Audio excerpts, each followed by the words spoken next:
Indeed, today I am able to share with you the good news that thanks to early diagnosis, effective intervention, and adherence to doctors' orders, my own schedule of cancer treatment can be reduced in the new year.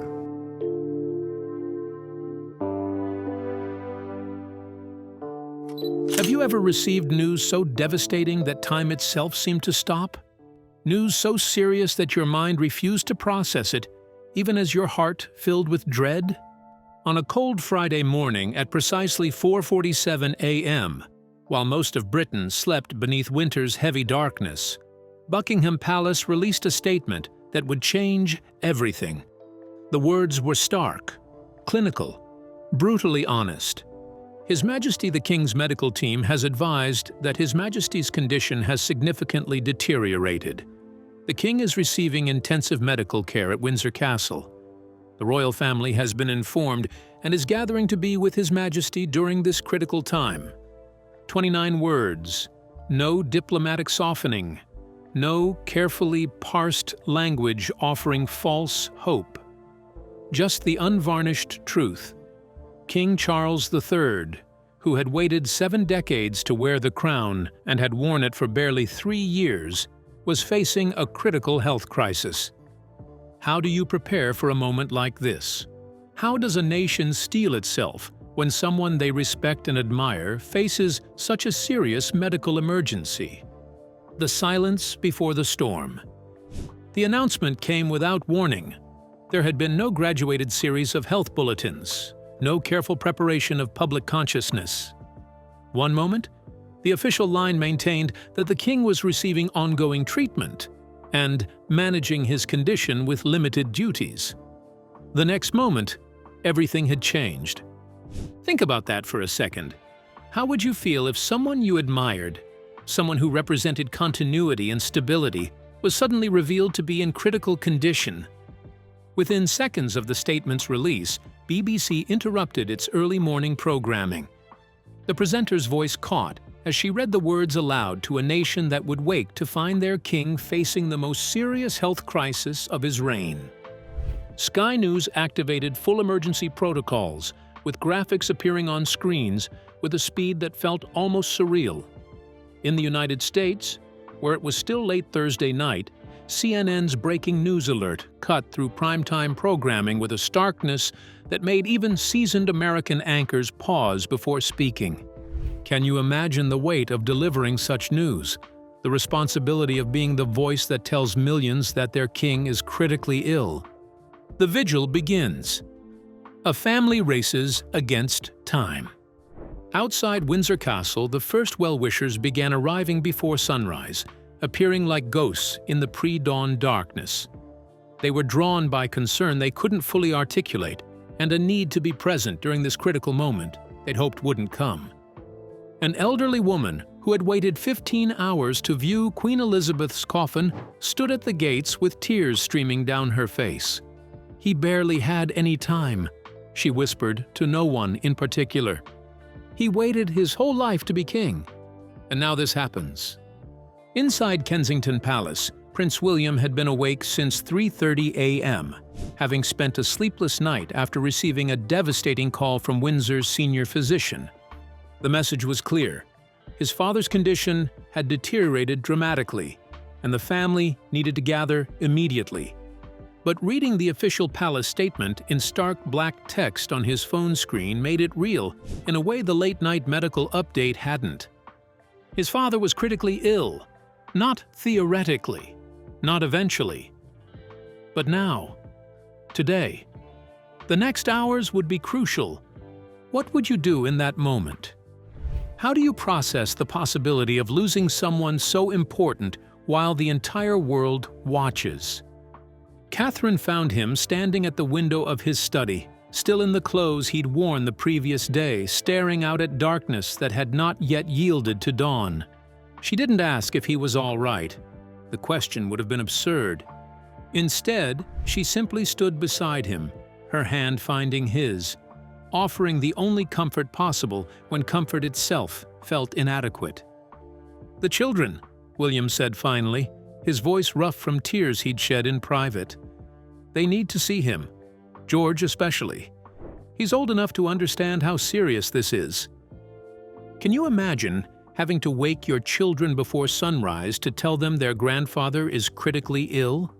That they need to leave immediately? That this might be one of the most important visits of their lives? A race through empty streets.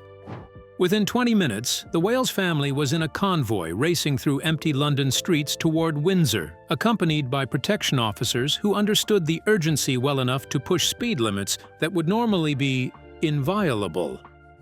George sat in silence, staring through tinted windows at a city that looked foreign in the pre-dawn darkness. Charlotte cried quietly, her face pressed against Catherine's shoulder. And Louis, too young to fully grasp the severity of what was happening, simply held his mother's hand and asked repeatedly when they would arrive. The drive felt simultaneously endless and too brief. How do you prepare children for such a moment? How do you explain that someone you love is very, very sick? Inside Windsor, the medical truth. At Windsor Castle, Princess Anne had been present through the night, having never left after receiving the initial call about Charles's deterioration. She had watched her brother struggle, had held his hand during moments when he seemed aware of her presence, and had stood witness as the medical team worked tirelessly to stabilize his condition. Treatment had become more aggressive. The medical team was doing everything possible, but the cancer was proving far more resistant than anyone had hoped. How had it come to this? What had happened in the 72 hours before this devastating announcement? The medical crisis, 72 hours that changed everything.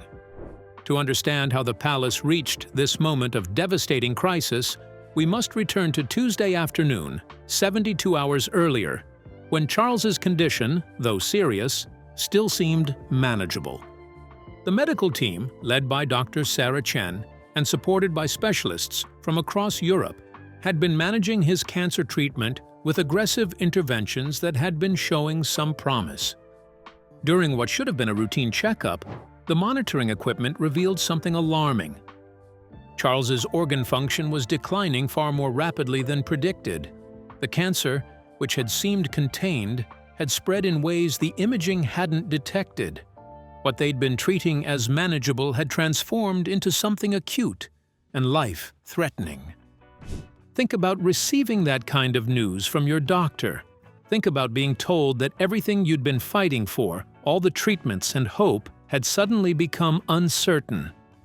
The medical team convened an emergency consultation. Dr. Chen presented the findings with clinical precision, but everyone understood what the data meant. They were facing a critical medical emergency that required immediate and intensive intervention. Professor Michael Hartley, the senior oncologist, spoke the words that hung heavy in the air. We need to significantly escalate treatment protocols. The next 72 to 96 hours will be critical. The conversation no one wants to have. That evening, Dr. Chen sat down with Charles to explain that his condition had worsened significantly, that his body was struggling despite their best efforts, and that the coming days would require intensive medical care and monitoring. How do you tell a king he's facing the fight of his life? How do you deliver news that will change not just one man's life, but potentially the course of a nation? Charles listened with composure that broke her heart, asking technical questions about treatment options and prognosis with the analytical mind that had defined his approach to everything. "What are we looking at?" he asked finally, his voice steady despite the weight of the question. "The next few days are critical, Your Majesty. We're implementing the most aggressive treatment protocols available. Your body is fighting hard, but it needs all the support we can give it." Charles nodded slowly. "I need to speak with William. There are things that should be discussed. He needs to understand the situation fully." That conversation occurred late Tuesday night behind closed doors. Those present reported hearing William's voice break multiple times, followed by long silences. When William finally emerged nearly 2 hours later, his face was ravaged by emotion, his composure completely shattered. What words pass between a seriously ill father and the son who may have to take his place? What preparations are made when the unthinkable becomes possible? The accelerating crisis. By Wednesday morning, Charles's condition required continuous monitoring. He remained conscious but weakened, drifting between periods of alertness and exhaustion. Camilla noticed how the treatments were taking their toll, how each day seemed to require more effort than the last. The medical team confirmed the cancer was not responding to treatment as they'd hoped and was affecting multiple systems in his body. Wednesday afternoon brought the first acute medical crisis. Charles experienced what the medical team carefully termed a serious cardiac episode. His heart had become dangerously unstable, requiring emergency intervention. The doctors managed to stabilize him, but Dr. Chen took Camilla aside and explained with devastating gentleness that his condition was extremely fragile, that complications could arise at any time, and that the family should be prepared to gather. Have you ever watched someone you love fight for their health? Have you experienced the helplessness of knowing that no matter how much you care, the outcome isn't in your control? Thursday was marked by intensive medical interventions and constant monitoring. Charles remained conscious during some periods, though clearly exhausted by the battle his body was fighting. During one alert moment, Charles asked for Anne, who came immediately. "Tell William," he managed, his voice weak but determined. "Tell him to be ready. Tell him I believe in him completely." Anne gripped his hand, tears streaming down her face, and promised she would relay every word.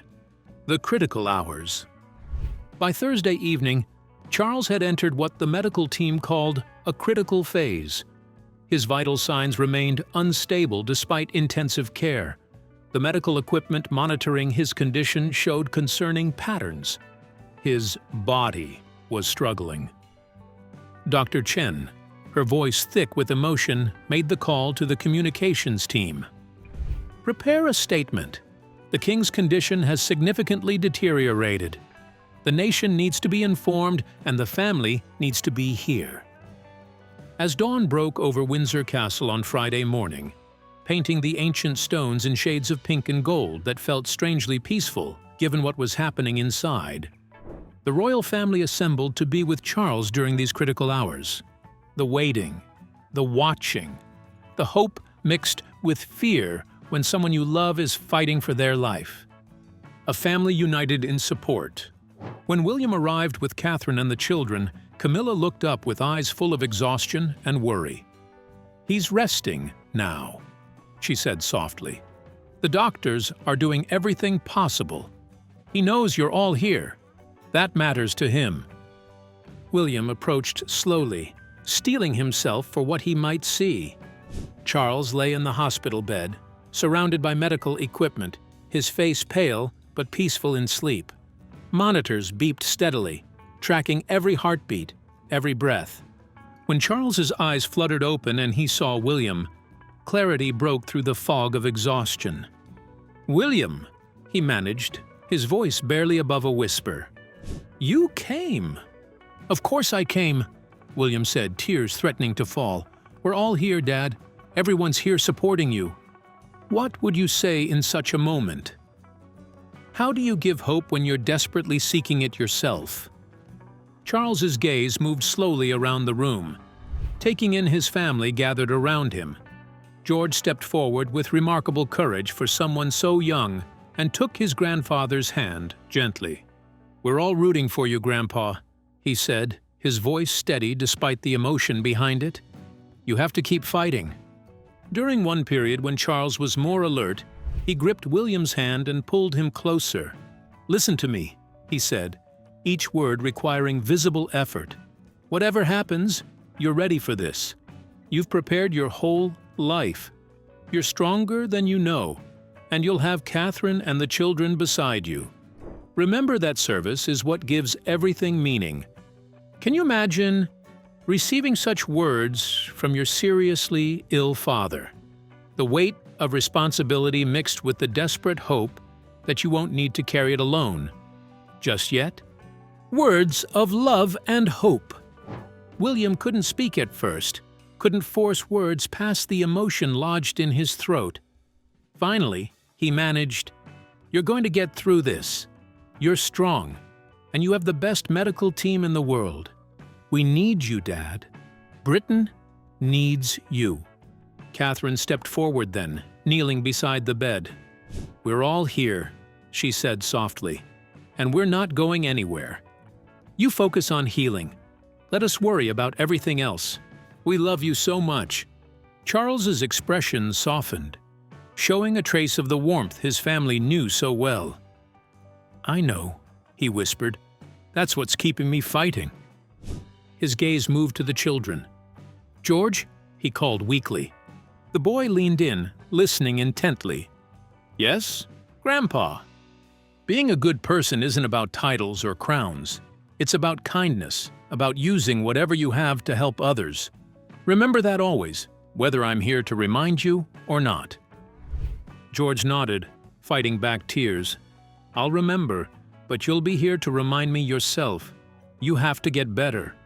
Charlotte and Louis came forward then, and Charles managed to say something encouraging to each of them.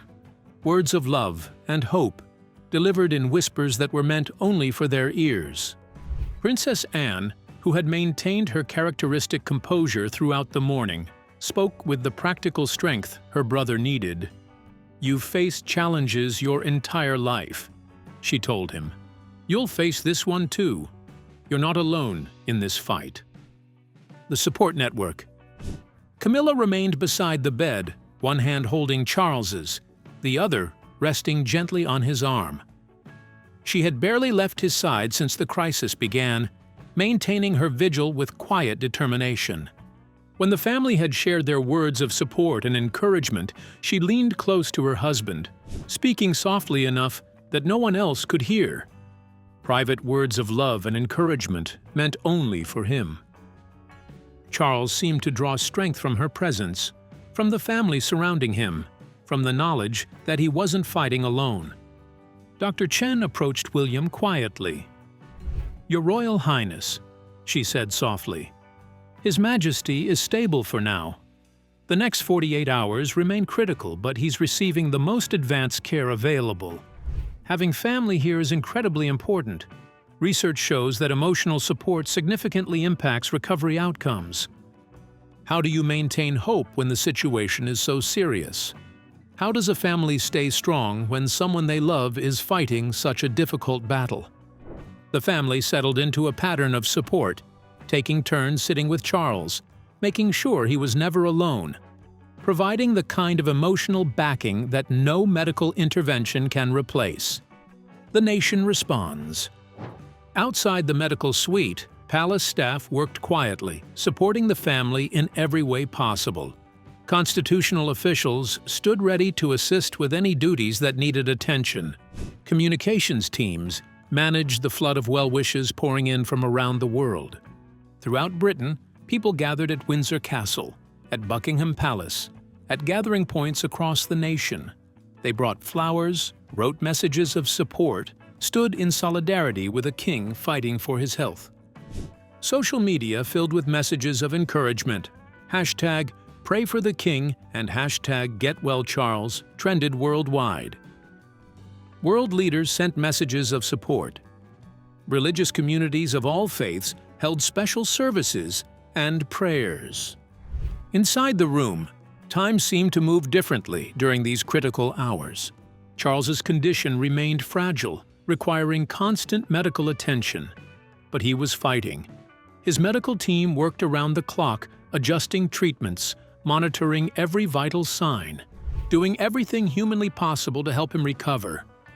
The family maintained their vigil, offering presence and support during the most difficult challenge their family had faced. Understanding the battle. To understand the severity of Charles's condition, it's important to understand what his body is fighting.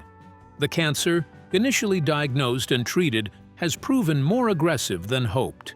It has spread beyond the original site, affecting multiple organ systems and putting enormous strain on his body. The treatments, while the most advanced available, are themselves demanding, requiring Charles to marshal every ounce of strength to endure them. At 76 years old, his body faces challenges it might have overcome more easily at a younger age. Yet age also brings wisdom, perspective, and the kind of mental fortitude that comes from decades of facing adversity. The medical team is employing a multi-pronged approach: aggressive cancer treatment, supportive care for affected organs, cardiovascular support, and careful monitoring for any complications. It's a delicate balance, treating the disease while protecting the patient. The weight of waiting. For William, these hours carry an almost unbearable weight. He sits beside his father, holding vigil, while simultaneously knowing that he must be prepared for the possibility of sudden accession. Constitutional advisors have briefed him on protocols. Documents are prepared. Plans are ready. But William pushes all of that aside, focusing instead on being a son supporting his father. Catherine sees the toll it's taking on him, the way he oscillates between hope and despair, the way he tries to stay strong for the children while his own heart breaks with worry. "He's still fighting," she reminds him during a quiet moment in the corridor. "As long as he's fighting, there's hope." George, Charlotte, and Louis visit in carefully managed shifts, spending time with their grandfather, bringing youth and energy into the room. Their presence seems to lift Charles's spirits during his alert periods, reminding him of what he's fighting for: a king who cares. What makes this crisis particularly poignant is understanding who Charles is, not just as a king, but as a person. He's someone who waited 70 years to fulfill the role he was born into. Someone who used that waiting time to become an advocate for environmental causes, architectural preservation, interfaith dialogue, and support for disadvantaged youth. He brought a different energy to the throne, more activist, more willing to engage with contemporary issues, more comfortable expressing the convictions he'd held for decades. Some criticized him for it. Others praised him. But no one could deny that he brought authenticity to the role, using his platform to make a difference on issues he cared deeply about. Now, barely 3 years into the reign he'd prepared a lifetime for, he faces the fight of his life. The questions we're all asking: what will happen next? The honest answer is that no one knows for certain. Medical situations like this are unpredictable. Charles could stabilize and begin a slow recovery. He could face additional complications. The cancer could respond to treatment, or it could continue its aggressive progression. What we do know is that he has several factors in his favor: access to the world's best medical care and cutting-edge treatments, a strong support network of family who love him deeply, a nation and commonwealth pulling for his recovery, a lifetime of facing adversity and not giving up. But we also know that cancer is a formidable opponent, and at 76, recovery from serious illness becomes more challenging. The constitutional reality: if Charles is unable to resume his duties, what happens? The British constitutional system has provisions for this. Councillors of state can perform certain royal functions if the monarch is temporarily incapacitated. These typically include senior royals like Camilla and William. If incapacitation were to become permanent, William would eventually accede to the throne. But that's not the reality we're facing right now. Right now, Charles is still king, still fighting, still hoping to recover and resume the duties he takes so seriously. The palace has been clear: Charles remains king. His medical condition, while serious, doesn't change his constitutional position. The focus is entirely on his recovery, not on succession planning. A family's private pain made public. One of the cruelest aspects of royal life is the way private suffering becomes public spectacle. Most families facing a loved one's serious illness can do so privately, away from cameras and commentary. The royals don't have that luxury. Every medical update is analyzed. Every family member's expression is scrutinized. The nation's concern, while well-intentioned, adds pressure to an already impossible situation. William must grieve and worry and hope while performing composure for the cameras.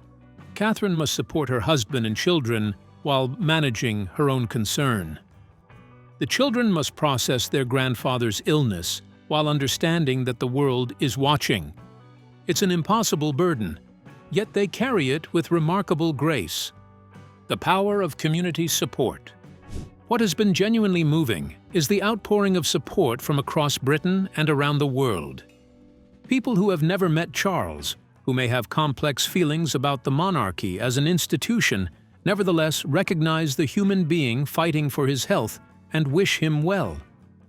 Interfaith prayer services have been held, vigils organized, messages sent from every corner of the globe.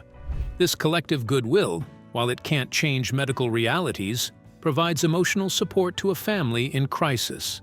Knowing that millions are hoping for Charles's recovery, that people care, that he's not forgotten or dismissed, matters deeply. What we can learn.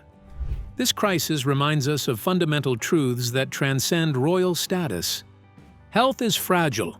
No amount of privilege, wealth, or status can guarantee good health. Cancer doesn't care about crowns. Family matters.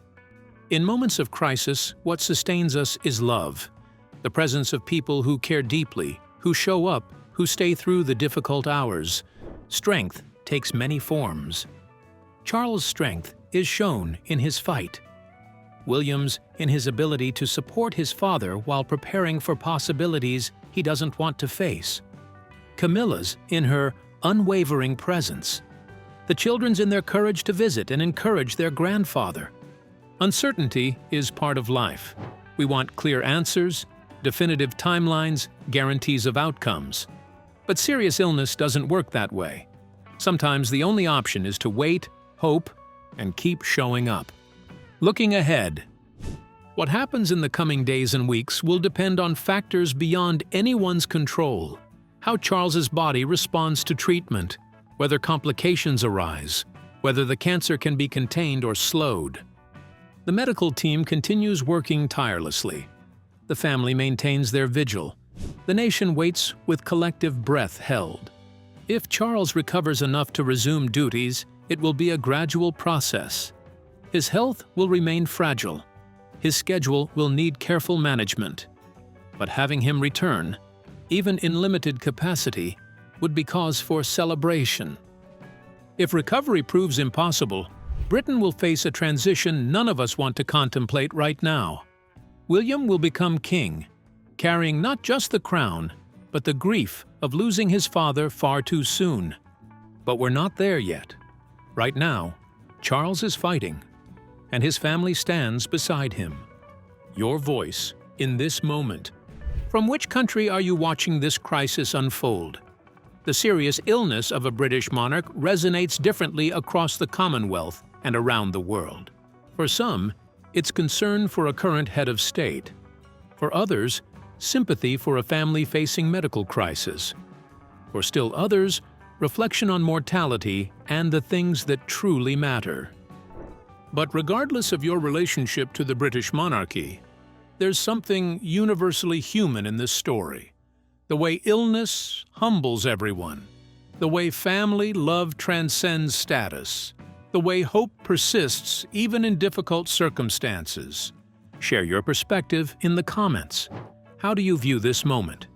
What does it mean to see someone in such a public position facing such a private struggle? Do you have experiences with family members fighting serious illness?